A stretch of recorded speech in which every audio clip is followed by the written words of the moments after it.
تو ایک شخص نے حضور سے کہا کہ حضور مجھے کوئی وصیت کیجئے۔ حضور نے اسے ارشاد فرمایا کہ تو غصہ نہ کیا کر۔ اس نے پھر کہا مجھے وصیت کیجئے، تو آقا کریم نے پھر فرمایا غصہ نہ کیجئے۔ اس نے پھر کہا، یہ بات ایک بار نہیں، اس نے کئی بار حضور سے پوچھی۔ وہ کوئی اور وصیت طلب کرنا چاہ رہا تھا کہ یہ تو ٹھیک ہے، کچھ اور وصیت بھی کیجئے۔ اس سے ایک تو اس شخص کی ذاتی صورتحال ایسی ہوگی، اور دوسری یہ ہے کہ اس نصیحت کی اہمیت کے پیش نظر کہ غصہ جب انسان کو آتا ہے تو وہ مغلوب ہو جاتا ہے اور بہت غلط فیصلے کر بیٹھتا ہے۔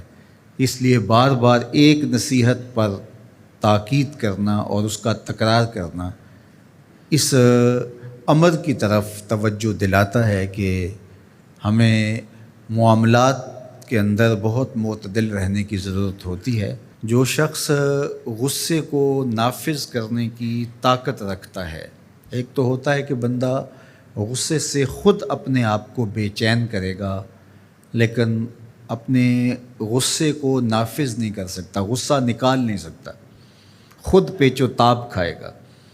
لیکن یہ وہ شخص ہے جو غصے کو نافذ کر سکتا تھا، اس کے پاس طاقت تھی، لیکن اس نے اس کے باوجود غصے کو ضبط کیا۔ حضور علیہ السلام نے ارشاد فرمایا، قیامت کے دن اللہ تعالیٰ لوگوں کے سامنے اسے بلائے گا، تو اللہ تعالیٰ اسے اختیار دے گا کہ جنت کی حوروں میں سے جس کے ساتھ تم نکاح کرنا چاہتے ہو، جس کے ساتھ تم رہنا چاہتے ہو، تمہیں اس کا اختیار دیا گیا ہے، اس لیے کہ تم نے اپنے غصے کو ضبط کیا، اس کو نافذ کرنے کی طاقت کے باوجود۔ اور ایک روایت حضرت سلیمان بن سرد رضی اللہ تعالی عنہ سے مروی ہے، کہتے ہیں کنت جالسا مع النبی صلی اللہ علیہ وآلہ وسلم، میں حضور علیہ السلام کی مجلس میں بیٹھا ہوا تھا۔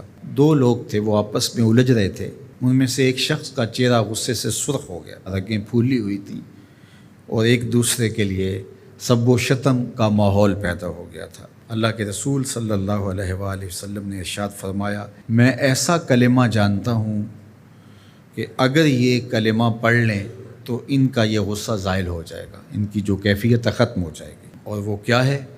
اعوذ باللہ من الشیطان الرجیم۔ یہ پڑھ لیں تو جو ان کے اندر ہے وہ چلا جائے گا۔ تو لوگوں نے اس شخص کو کہا جس کی رگیں پھولی ہوئی تھی اور غصے سے اس کا چہرہ سرخ ہوا جا رہا تھا کہ تعوذ پڑھو، اعوذ باللہ من الشیطان الرجیم پڑھو۔ اور یہ اللہ تعالیٰ نے قرآن مجید میں ارشاد فرمایا ہے کہ جب غصے سے انسان بے قابو ہو جائے تو اس کو چاہیے کہ وہ اپنے غصے سے باہر نکلنے کے لیے تعوذ پڑھے۔ ایک روایت میں ہے، اللہ کے محبوب نے ارشاد فرمایا، تم میں سے اگر کوئی شخص غصے میں آئے تو وہ خاموش ہو جائے، تو خاموشی سے غصے کا لیول نیچے آنا شروع ہو جائے گا۔ اور ایک روایت میں ارشاد فرمایا، جب تم میں سے کوئی شخص غصے میں ہو تو وہ کھڑا ہوا ہو تو وہ بیٹھ جائے، اور اگر اس کا غصہ اس سے زائل ہو گیا تو ٹھیک، ورنہ لیٹ جائے۔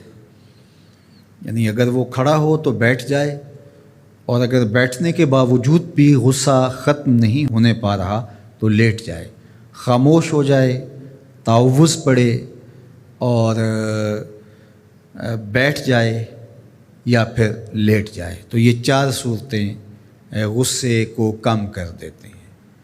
تو غصے کو نافذ کرنے کی بجائے کوشش کرنی چاہیے کہ غصہ جو ہے وہ فروغ ہو جائے، چونکہ غصے میں انسان ایسے امور کر لیتا ہے کہ بعد میں اس کو سخت پچھتاوا ہوتا ہے۔